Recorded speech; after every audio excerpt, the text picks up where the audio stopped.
नमस्ते। आज हम सीखेंगे हिंदी व्याकरण का अलंकार। अलंकार का अर्थ एवं परिभाषा। अलंकार का अर्थ है आभूषण या श्रृंगार, काव्य के सौंदर्य को बढ़ाने वाले सहायक तत्व है अलंकार। अलंकार प्रमुख रूप से दो भेद, शब्दालंकार, अर्थालंकार। शब्दालंकार परिभाषा देख लीजिए। काव्य में शब्द और अर्थ दोनों की बराबर सत्ता रहती है।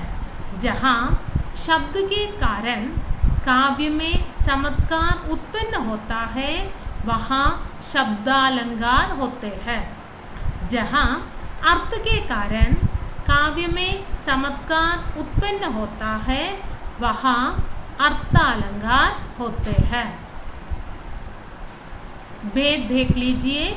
शब्दालंकार के प्रमुख भेद है अनुप्रास, यमक, श्लेष।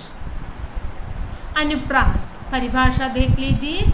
जहाँ व्यंजनों की आवृत्ति के कारण काव्य में चमत्कार उत्पन्न होता है, वहाँ अनुप्रास अलंकार होता है।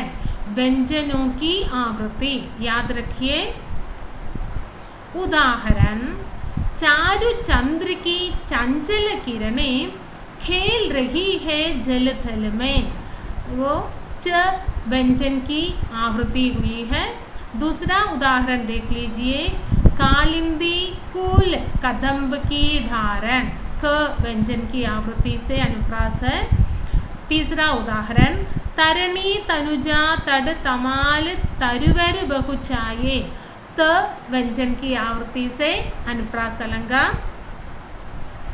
दूसरा शब्दालंकार है यमक। जहाँ एक शब्द बार बार आए किंतु उसका अर्थ बदल जाए, वहाँ यमक अलंकार होता है।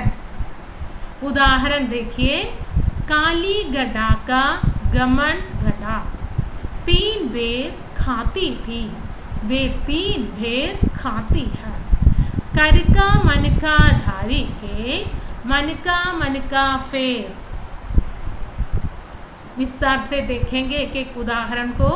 काली घड़ा का गमन घड़ा, घड़ा शब्द का प्रयोग 2 बार हुआ है। यहाँ घड़ा शब्द दोनों बार भिन्न भिन्न अर्थ में प्रयुक्त हुआ है।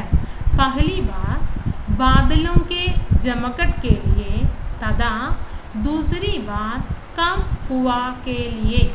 अतः यहाँ यमक अलंकार है। 3 बेर खाती थी, वे 3 बेर खाती है। 3 बेर अर्थ है 3 बार। 3 बेर का दूसरा अर्थ है बेर के 3 दाने। और एक उदाहरण देख लीजिए। कर का मन का ढारी के, मन का फेर। मन का माला का दाना। दूसरा अर्थ है मन का हृदय का। तीसरा शब्दालंकार है श्लेष। श्लेष का अर्थ है चिपकना। अतः यहाँ एक शब्द के एक से अधिक अर्थ निकले। जहाँ एक शब्द के एक से अधिक अर्थ निकले, वहाँ श्लेष अलंकार होता है। उदाहरण, पहले सिर्फ एक वाक्य देख लीजिए। आप चाहे कुछ भी कहें, मैं तो इसे जगदीश की ही कृपा मानता हूँ। तो जगदीश एक व्यक्ति का नाम तथा ईश्वर, 2 अर्थ में भी उसे ले सकते हैं। तो श्लेष का अर्थ है चिपकना।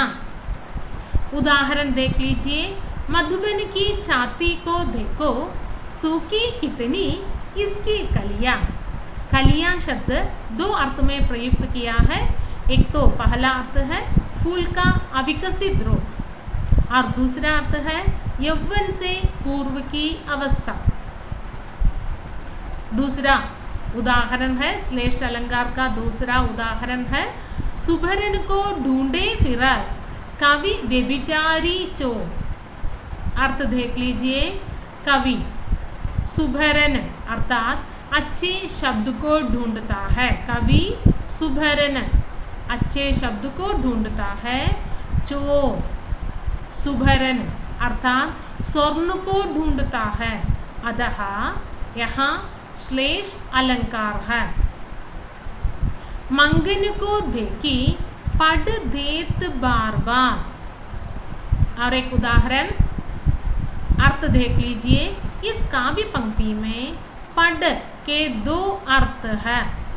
याजक को देखकर उसे बार बार वस्त्र देना। दूसरा अर्थ है याजक को देखकर बार बार दरवाज़ा बंद करना। तो श्लेष में शब्द एक बार प्रयुक्त किया है, पढ़ दो अर्थ में प्रयुक्त है। और एक उदाहरण देख लीजिए, सुभरन, सुभरन शब्द भी दो अर्थ में प्रयुक्त किया है। एक तो सुभरन अच्छे वर्ण माने अच्छे शब्द, और सुभरन स्वर्ण, तो कवि अच्छे शब्दों को ढूंढता है और चोर सोना स्वर्ण को ढूंढता है। धन्यवाद।